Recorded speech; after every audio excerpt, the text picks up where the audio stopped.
Good morning, everyone, and welcome to our first briefing of the Public Health and Minority Health Disparities Subcommittee. I'm your subcommittee chair, Delegate Heather Bagnall, and we have some members still joining us because we have two links today because we have a briefing followed by a work session. So we're just giving everyone a couple of minutes to make sure that they are coming in on the correct link. And we are going to get started. This is our PFAS briefing. So I want to welcome the Department of the Environment, and the floor is yours.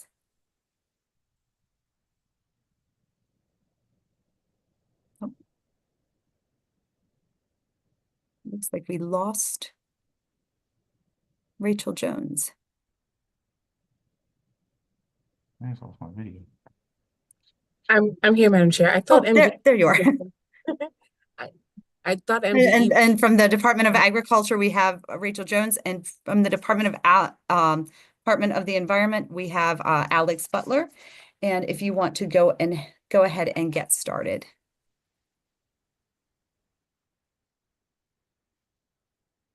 Certainly. Thank you, Madam Chair. MDE, were you all prepared to go first, or should I go ahead? This is Lee Curry. We were thinking that Department of Agriculture would go first and then we could follow. Okay. I think that's Sure. right. Alex, just want to make sure we're coordinated. That works for me. That's fine. Thank you. And Ms. Jones, if you want to introduce your entire team, please feel free.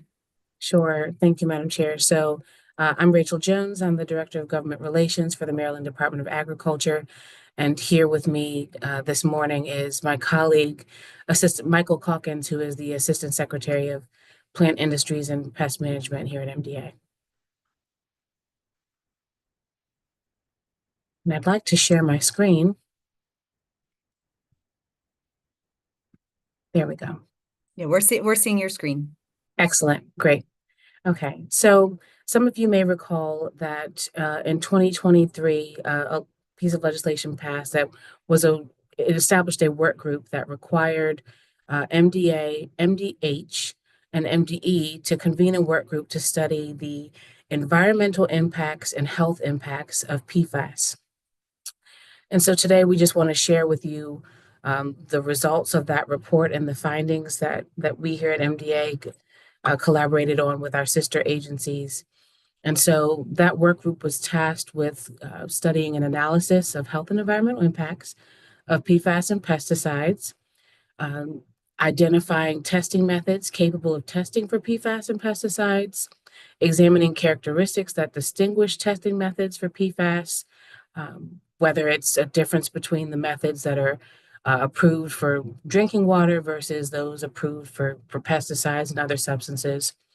We were tasked with finding a status update on federal efforts to certify a method for testing PFAS in pesticides, and providing a status update on state and federal efforts to regulate or ban the use of pesticides containing PFAS. And so, the basic definition of what PFAS are, they're a group of manufactured chemicals that have been around for, nearly 100 years, since the 1940s, and they do not break down. As I'm sure you members of the committee are aware, they don't break down because of their properties. They've been used in a variety of products since the 1940s. Why is my speaker thing not working? Oh, we can hear you, Delegate Rosenberg. Okay, sorry. So examples of where PFAS has been known to be found: drinking water, soil, water that is at or near waste sites, in fluorinated containers, oftentimes plastic containers, some pesticide formulations, fire extinguisher foam, biosolids. These are all examples here of where PFAS was known to be found. And I will make sure that we share this presentation with you all as well.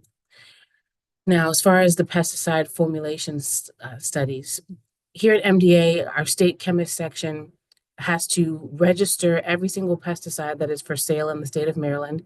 And those pesticides are tested to make sure they don't have any, heavy metals or contain any harmful substances. And so Maryland currently has a little over 14,000 pesticides and 555 fertilizer pesticide mixtures that are registered for distribution here in Maryland. And so a pesticide can have several meanings.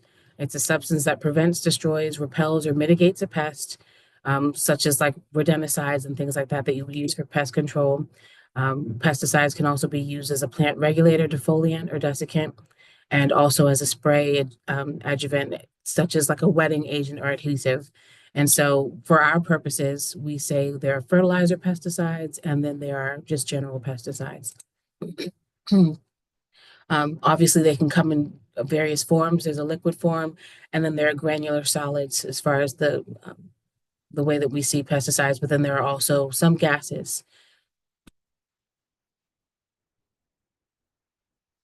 So during the report, what we found, and like I said, this input came from MDH, MD, and MDA, but at the time, there were no studies that we could find, and the Department of Health was particularly tasked with that portion, finding any studies that specifically addressed health impacts that were a direct result of PFAS and pesticides.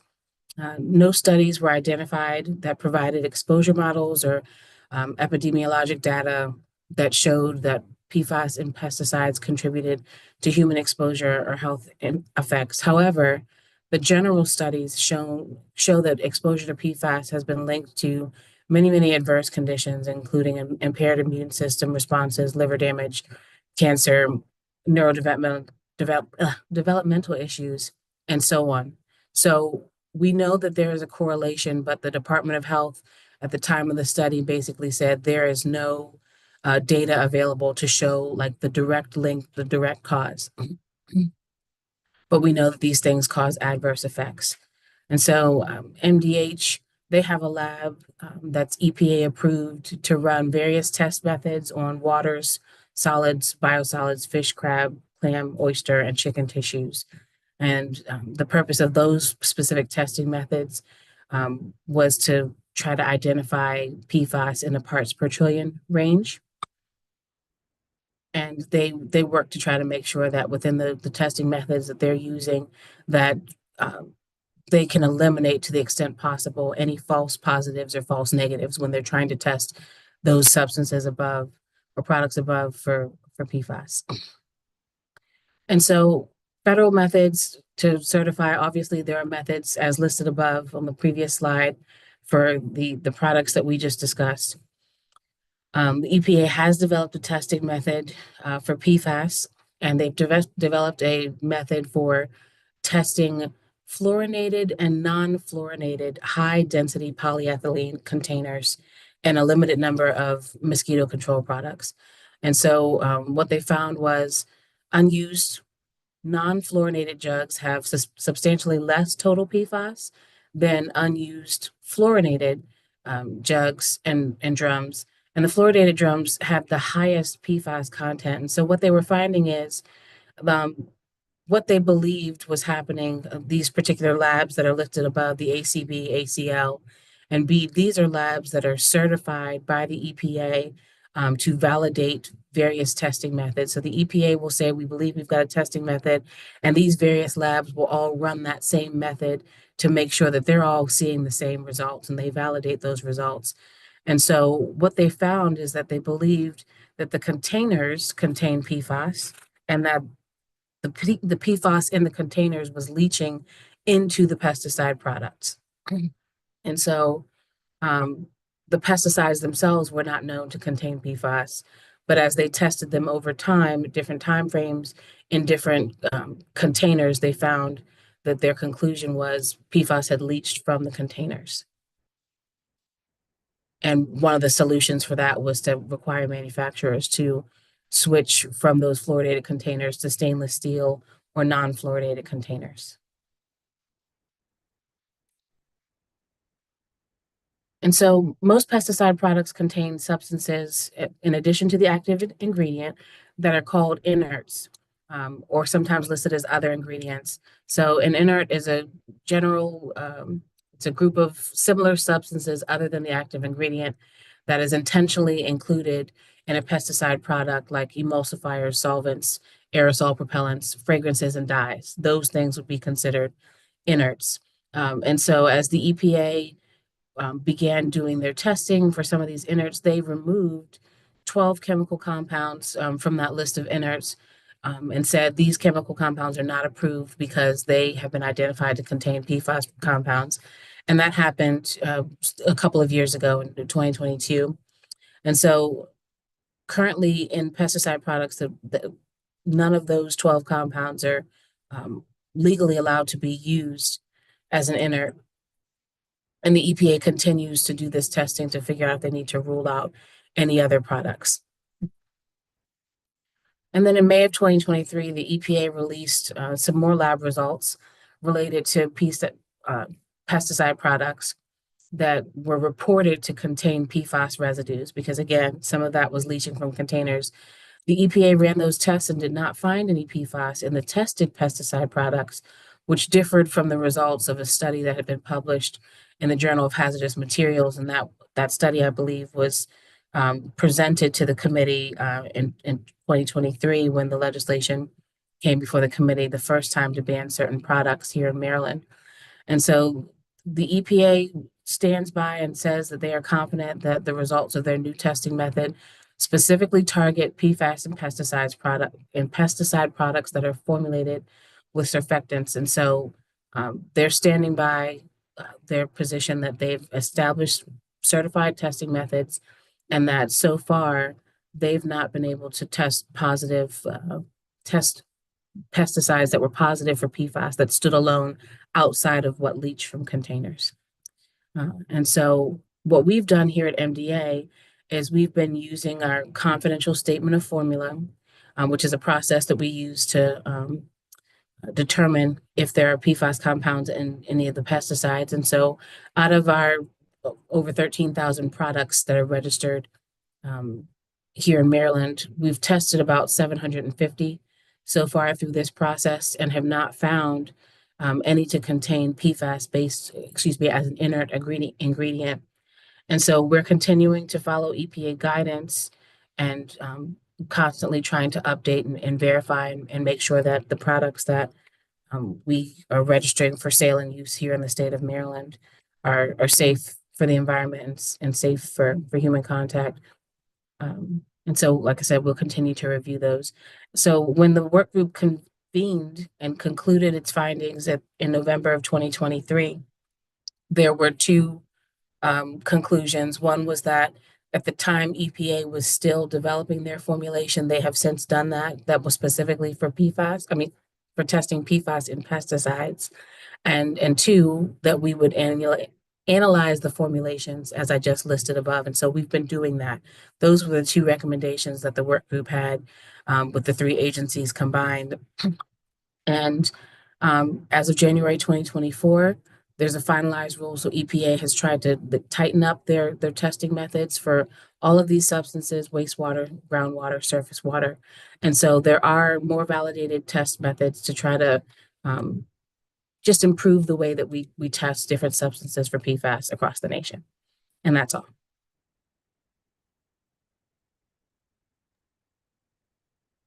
Thank you very much for your presentation. And you did say that you would make it available to the subcommittee. Thank you. Would you like us to go on to the next presentation and hold our questions because they may be answered in the next presentation? Sure. Yes, that's All fine. right. All right, let's go ahead and do that. And members, if you have questions, we will have time for questions at the end.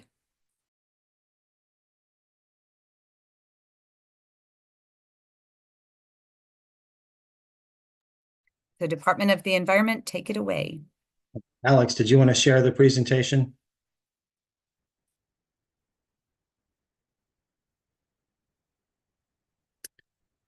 Here, I'm going to go ahead and share my screen if that's okay.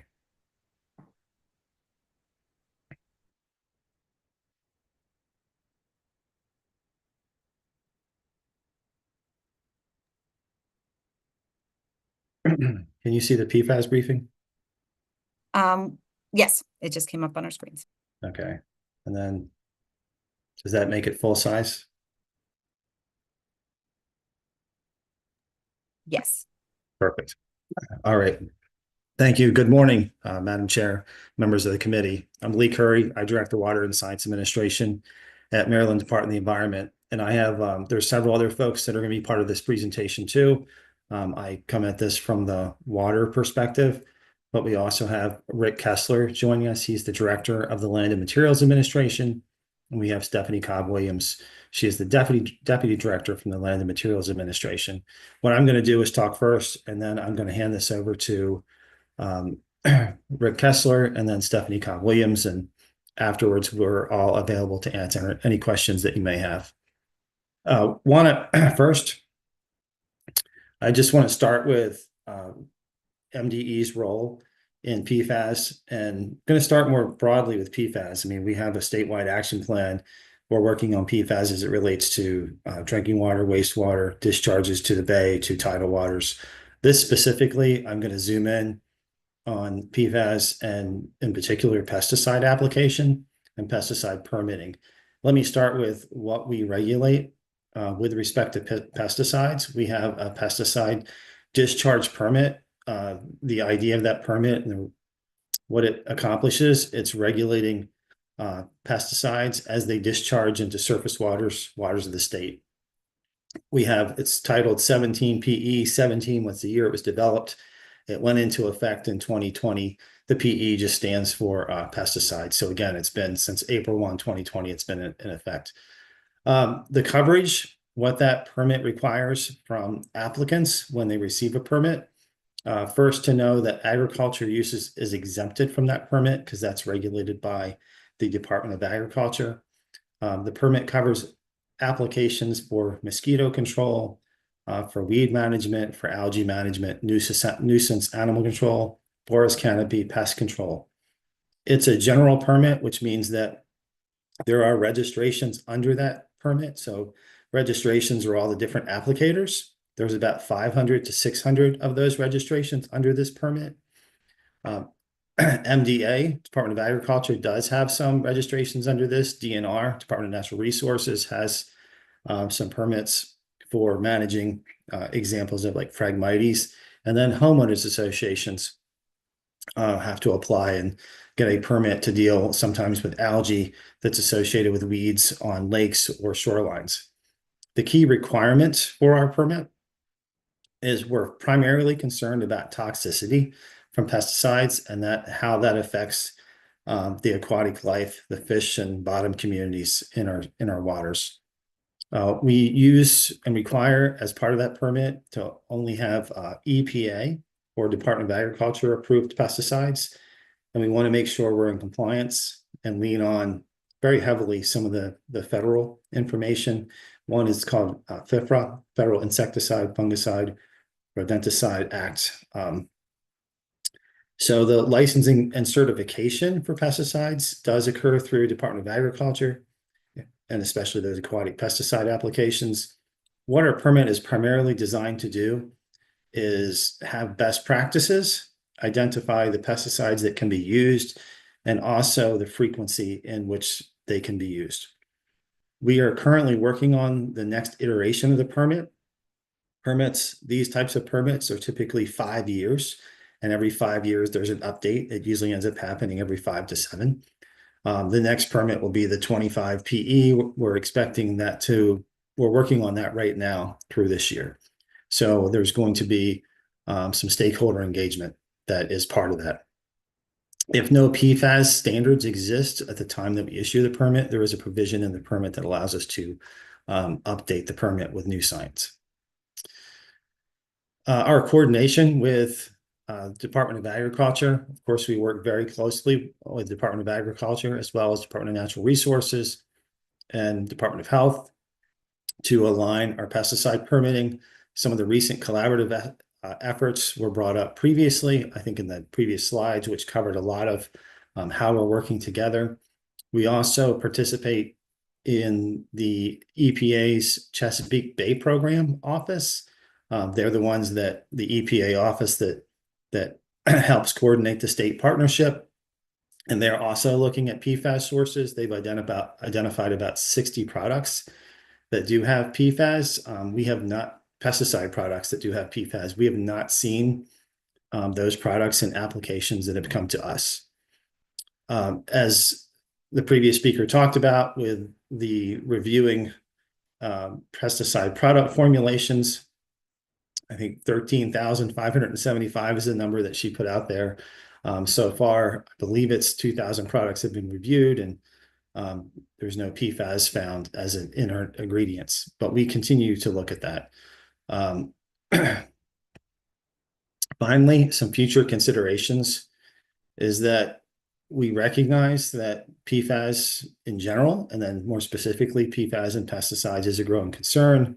We're paying close attention to it and looking at how it fits into our pesticide application permit. Again, that's a discharge to surface waters. So we're closely tracking and working with the Department of Agriculture, but tracking what's happening at the federal level.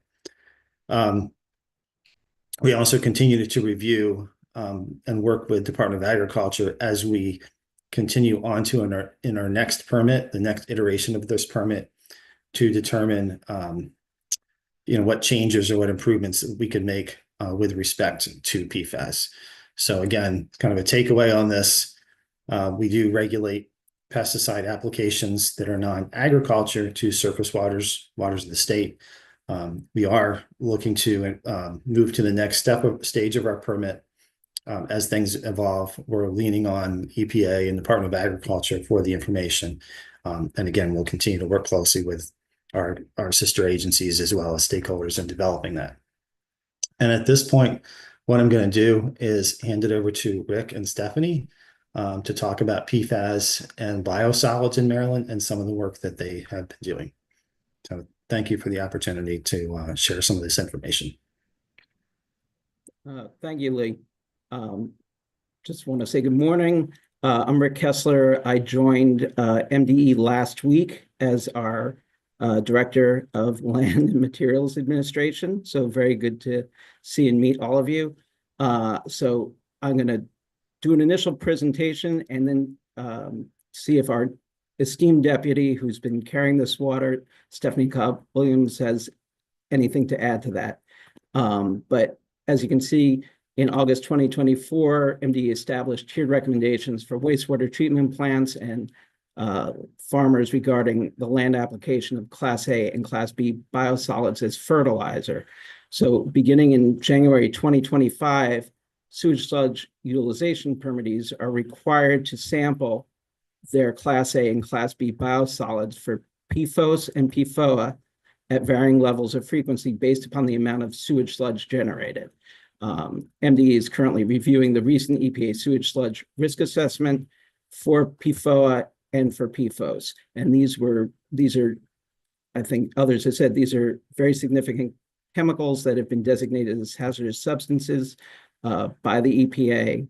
And we are doing what we can to ensure that they're not inadvertently or unnecessarily spread. Stephanie, want to add to that, or? Sure. Just that the recommendations that MDE issued in 2024, it is guidance and recommendations, and part of MDE's review of EPA's recently released sewage sludge risk assessment is to sort of see where, if at all, that document can serve as a guide as we move forward with our PFAS and biosolids efforts.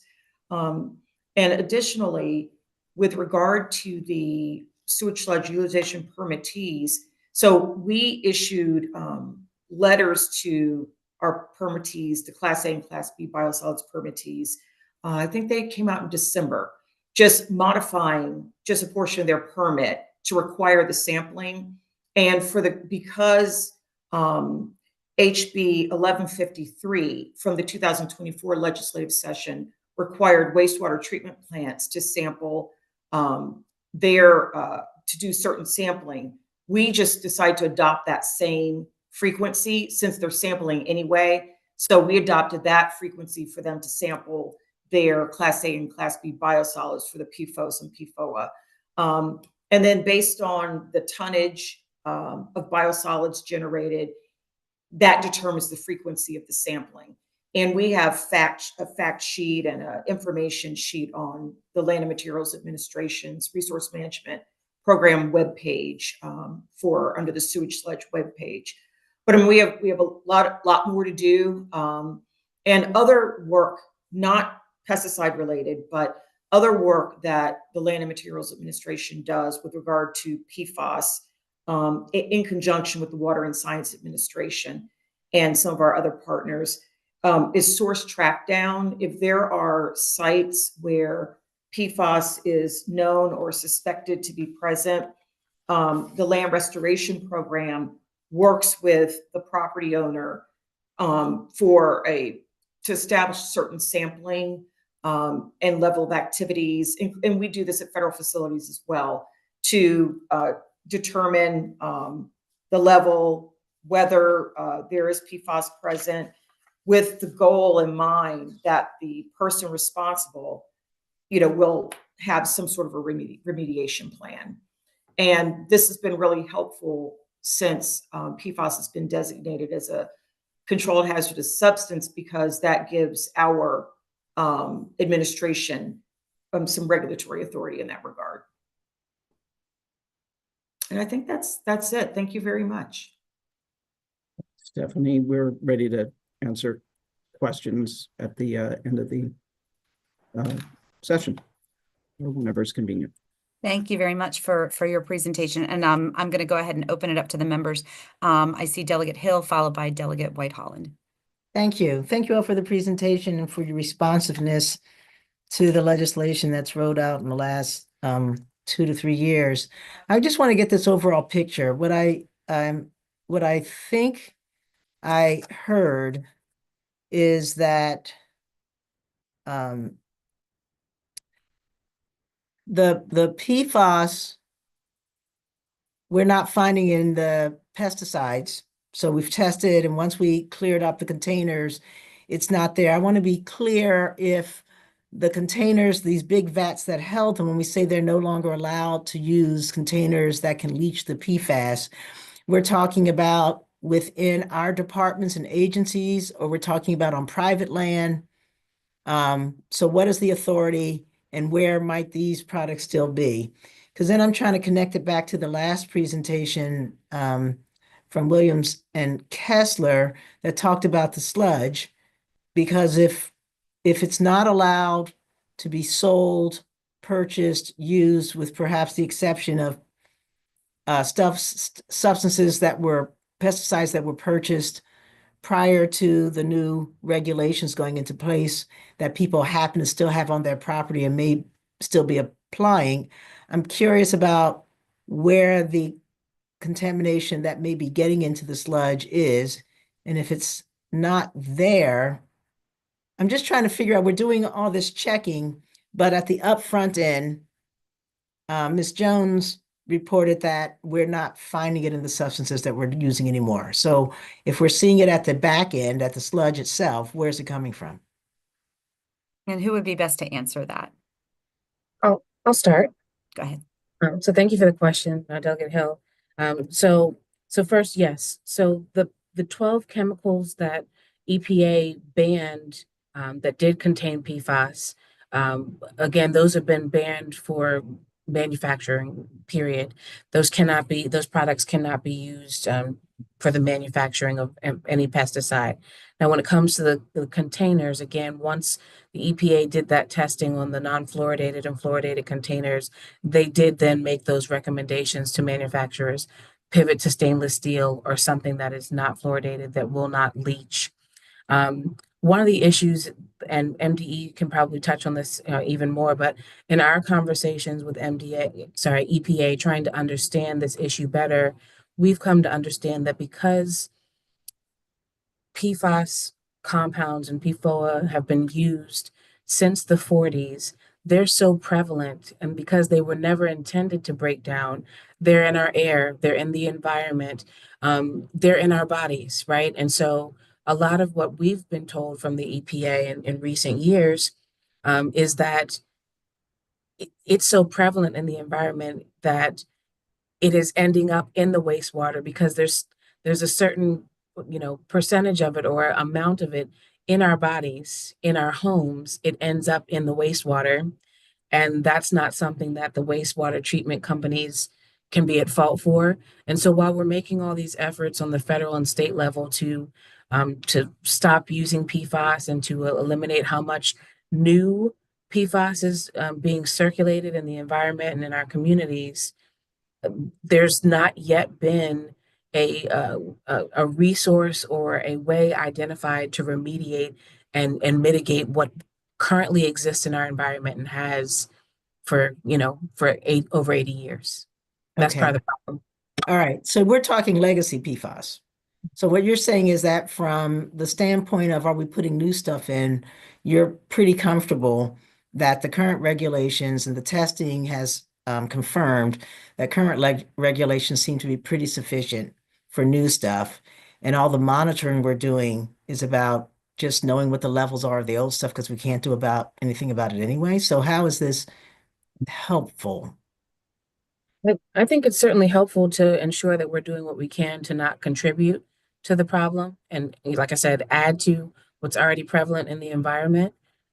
We certainly want to be mindful of that. Again, there aren't enough studies or data to show us direct correlation between, and again, all we've looked into here at MDA is the pesticide portion, and MDE could speak more to the sludge and wastewater and all of that. But what we know is that we can do what we can to try to mitigate new exposure. But until the federal government, or because we don't have enough funding in the state, right? Even if this wasn't a tough budget cycle, to remediate PFAS in our waters, in our groundwater, in our soil, what have you. And so this is something that from our studies and from what we've discussed with EPA, a lot of the major contaminating sources have been airports and federal facilities that have been required to do all kinds of testing. The firefighting foam was obviously banned years ago, but the FAA had required for decades testing, daily testing, right? So that in the event that there's a fire or a hazard, they know that that foam works. And so until there's some sort of mitigation effort or funding for that on the federal level, I think it presents a challenge for the states to try to address the mitigation and remediation piece. Okay, thank you. I can hold the rest of my questions and the answer regarding the sludge till other people. Thank you, Madam Chair. Thank you. Delegate White Holland, followed by Delegate Lopez. Thank you, Madam Chair, and thank you to our presenters for providing this update. And I think, Rachel, you had just mentioned this as it relates to some of the activity that the federal government does. And my question really relates to, and this is for MDA, but also for MDE, for any presenter, anyone who's best to answer, as it relates to some of the changes that we could either anticipate regarding the new administration and what type of impacts that could have on EPA regulation, how we're monitoring that as it relates to PFAS, and how is MDA, how is MDE, how are we planning? And what further steps are we taking to make sure that Marylanders are protected? And if there is ever a reverse course with some of the steps that have been taken to date. So could you share more about what steps internally Maryland is doing to better position ourselves? If there are any sort of actions that, if there are any sort of actions that either to stifle progress or slow down some of the work that has been happening around this space. Yeah, this is Lee Curry with MDE, and I can start just from the water perspective. So one thing that EPA did this last year was passed or put in place regulations for drinking water. And we've been enforcing those regulations. Those have a time frame. We have monitored all of our public water systems. We collected data from them all across the state, looking at trying to understand the PFAS levels. There's about 450 public water systems. We found elevated levels above EPA's criteria in about 60 of those. So that's important to recognize that those 60 systems serve about 200 to 300,000 people. So they're not the big systems. They're smaller systems. So from the federal perspective, we're paying close attention to those federal drinking water standards to make sure that they stay in place. And two, remediation of these systems, adding additional treatment, connecting them to other systems, whatever it may be.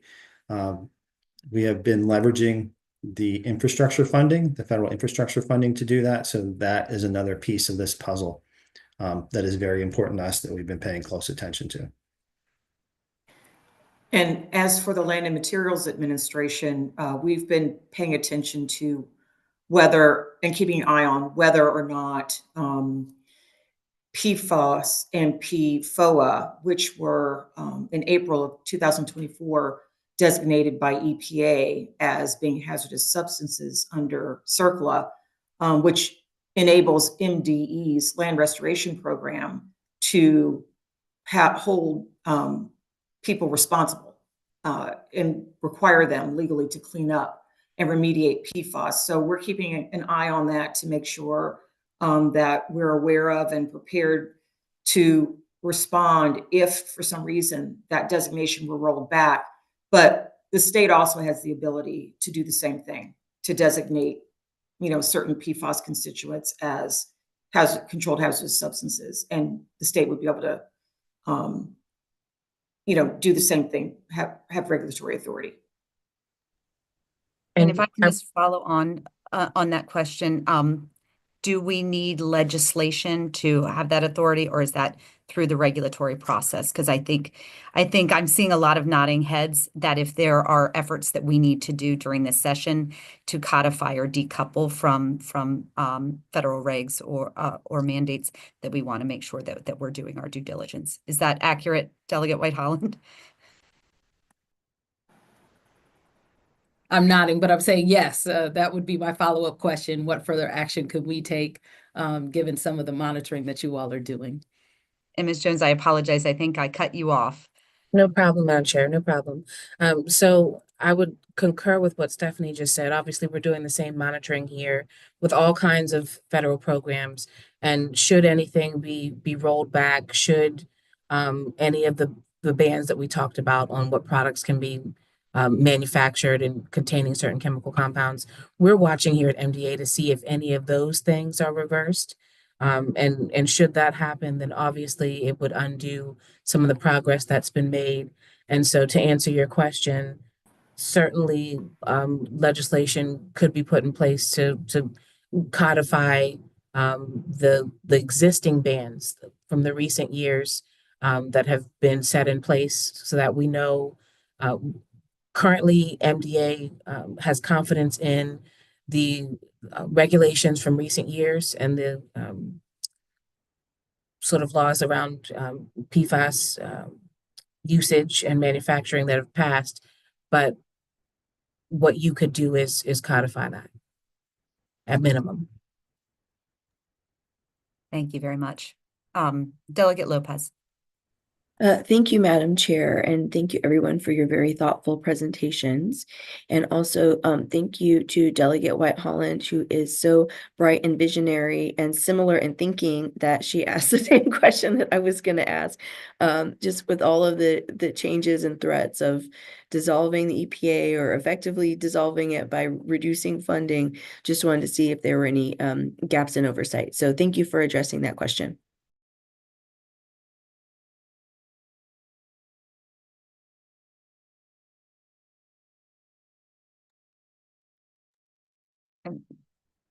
Go ahead, Mr. Kessler. I was just going to say, I think at this point, there are court challenges to both the CERCLA designation, which was a pretty historic move. It was the first time that authority had ever been used since the enactment of the Act in 1980 to designate substances administratively as hazardous substances. And, more than just the liability itself, the fact that these have been designated as hazardous substances means that those using them are more likely to use caution in their approach in ways they hadn't before, because they know they can be held liable. And that's good for landowners, for farmers, for everyone, ultimately. Could it be rolled back? Who knows with this crew? There has been significant, I just came from EPA, and prior to that, Capitol Hill, there has been significant support on both sides of the aisle for regulating PFAS, for making them hazardous substances, as well as hazardous wastes, which has not happened under RCRA. So these do not, on a national basis, have to be disposed of as hazardous waste at this time.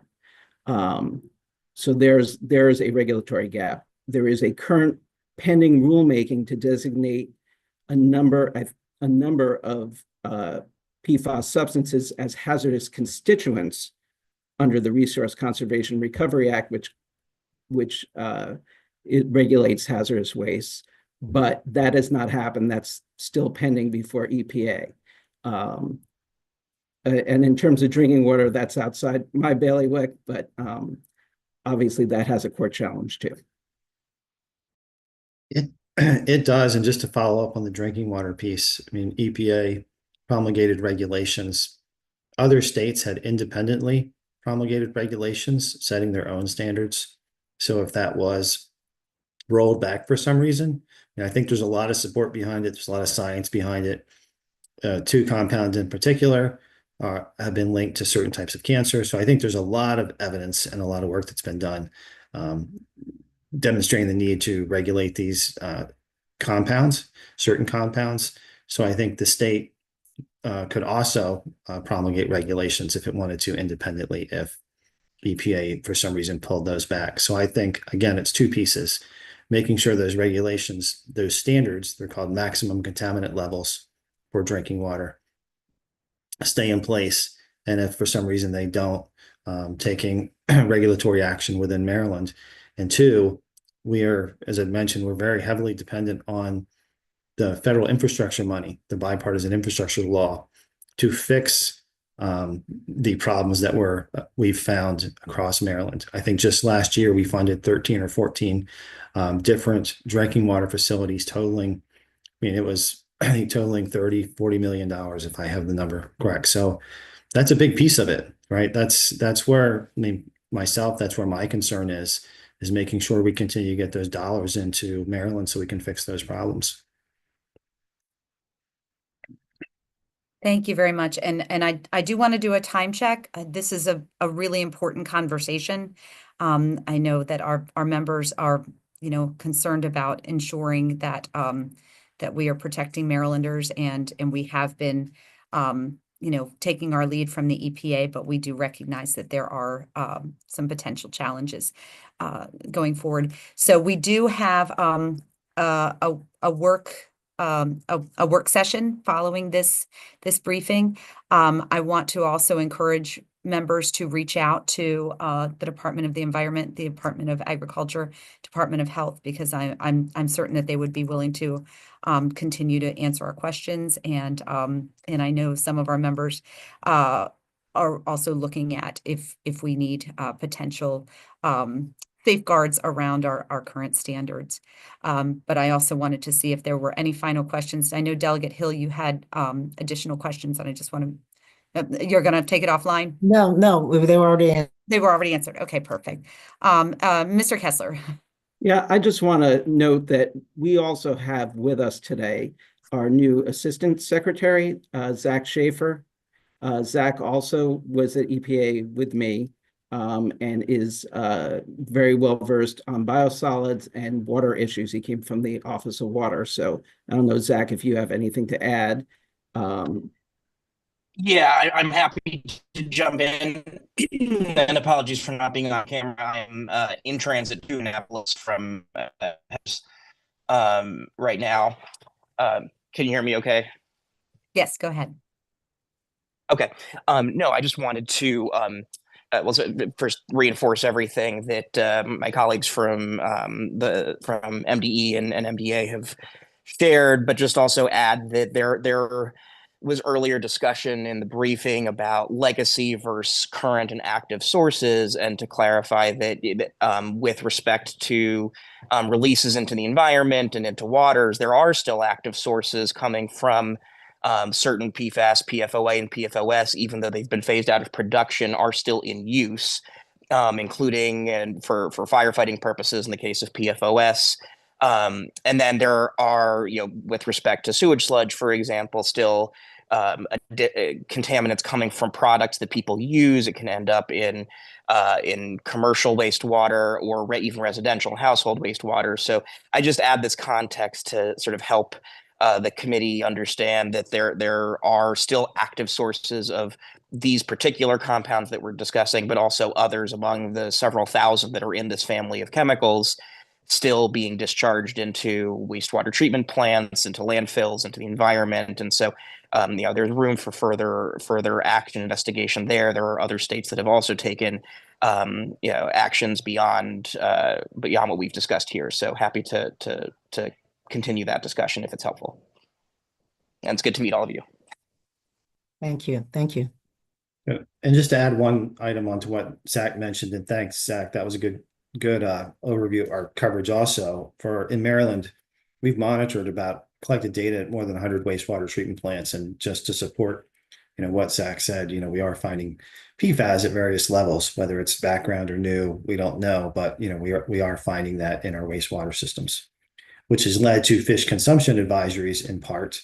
Not only wastewater, but other sources. We issued fish consumption advisories about a year ago in Maryland, recognizing that some forms of PFAS, PFOS in particular, have accumulated in fish tissue in certain areas of the bay. Thank you very much. Thank you for that clarification. And I know that we will be continuing to have these discussions. To our members, we are going to log out of this meeting, log back in on, you should have the separate link. We have 2 departmental bills to discuss, and I will try and not cut too far into your lunch. So at this point, we are going to adjourn the briefing, and we'll return in just a moment for our work session. If you do not have the work session link, I just put it in the chat for your convenience. So Thank you, Madam Chair.